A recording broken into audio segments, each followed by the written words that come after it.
either Converge or Rain or Shine. And it seems like pag yung mga batang guards yung nakakaharap mo, hina-outplay mo pa rin sila. Saan mo sa potential matchup na yun? Hindi naman siguro. Siguro, yun nga, yung eager ko lang tumit talaga. At the same time, mag-compete sa team. Yun lang yung bibigay sa akin ng motivation.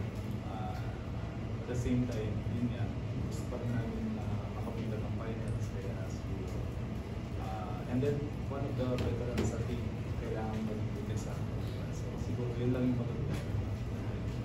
I just want to comment on the kind of veteran, on the kind of leader that Jason is, because pinagalitan ko talaga siya the last game, the bad game against Rain or Shine. So I said in front of the team, I said that that kind of effort, that kind of defense was not acceptable. And yun ang maganda sa team namin. And Jason is the perfect example of the ability and the willingness to accept feedback, to accept negative feedback, and use it to their... Kasi sa amin, ganun lang naman. We're very direct, but everything is for the good of the team. So, great bounce back for Jason. Paano mo tinigil, Jason?